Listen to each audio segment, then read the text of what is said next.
Well, the Prime Minister of Tonga has resigned before a vote of no confidence in Parliament. Siaosi Sovaleni broke down in tears as he announced the news to his fellow MPs.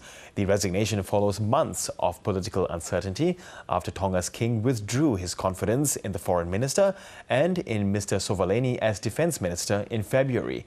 Jon Fraenkel is professor in comparative politics at Victoria University of Wellington and says Tonga's king has shown dislike towards the Prime Minister for some time.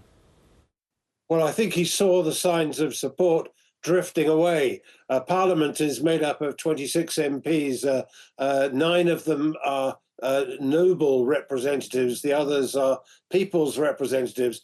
But the Prime Minister has clearly been losing support both amongst the nobles and amongst the people's representatives. And he must have seen that the writing was on the wall and decided that it was time for him to step down. Yeah, so there was no need for a no-confidence vote. But so why was Siaosi Sovaleni facing one in the first place? Well, he faced one last year and he won. An interesting vote because the nobles and the people's representatives split pretty much down the middle on the last vote. During this year, we've seen that the king has intervened more and more in the political order. Tonga used to be a constitutional monarchy. From 1875 onwards, the king held control over the government, appointed the Prime Minister. There were some elected representatives of the people, but it was just a talking shop, really. It's only in 2010 that changed, and there were significant democratic reforms. Now the king is selected by Parliament, ostensibly, and the king selects his own ministers, or her own ministers, though there have been no female prime ministers. That was the case under the current king's predecessor, who was a reformist king.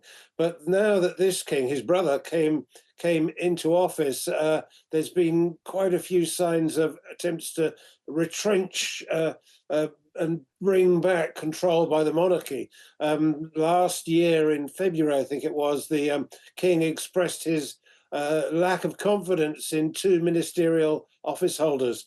The Minister of Defence portfolio, which was held by the Prime Minister himself. So that was a clear message to the Prime Minister. And also the Minister of Foreign Affairs, who'd been appointed by the Prime Minister. And the Prime Minister responded by accepting that and accepting that new appointments had to be made, trying to reconcile with the king. But there have been more and more signs that the king doesn't like the current Prime Minister, doesn't like the current government, and the king has a lot of power, particularly over the nobles. After all, the noble titles in Tonga were all created by the king back in the 19th century, so they don't really have any independence. They pretty much do what the king wants them to do. Yeah, so what would Tongans be feeling given this sort of ouster was very much to do with King Tupou VI and the nobles?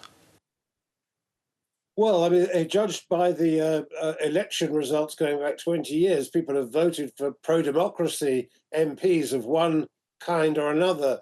But now we're in a curious situation because the pro-democracy MPs, there's no political parties really, so they're not clearly aligned. It's not clear who's aligned which way, but they're found on both sides. And the person who raised the no confidence vote, Ozeki Eke, is himself a people's representative, and he may go on to form the next government. We'll see if he can command more confidence from the palace. I mean, since these reforms in 2010, there's a sort of situation of dual power in Tonga, where on the one hand you've got the Prime Minister and a cabinet appointed by the Prime Minister. On the other hand, you've got the King and the Privy Council that sort of shadows what the official government is doing, and no one quite knows where authority lies. The King retains veto powers over legislation. The King continues to appoint judges and even the Attorney General. And the king holds powers of dissolution. So even though the king, in theory, is not supposed to control the appointments of ministers, nevertheless, the king can always threaten a dissolution. I think this is a sign of the incompleteness of Tonga's reforms.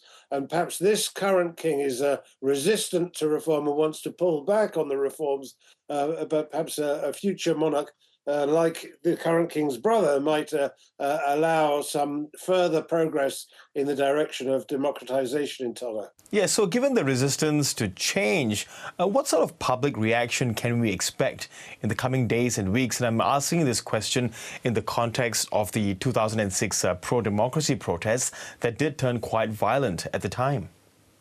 Yes, there were riots in the business district of Nuku'alofa, very serious riots. A lot of people died. A lot of businesses were burnt. The economy was dealt a major blow. There's been no signs of that kind of unrest. That was strange, that unrest back in November, December 2006, because it occurred when reforms were already on the table. There was already a move in that kind of direction.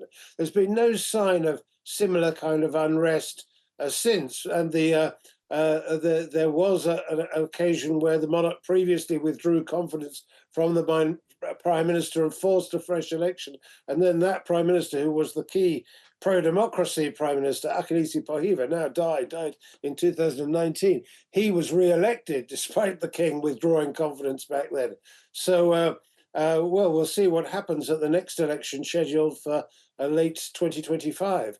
A new government will be elected on Christmas Eve, perhaps with Aisake Eke, the mover of the no confidence motion, appearing as the alternative prime minister. But he won't have very long in office before he has to face the public in a general election. Okay, Jon Fraenkel, really good to get your thoughts on what has been a rather tumultuous day for Tonga. Thanks so much.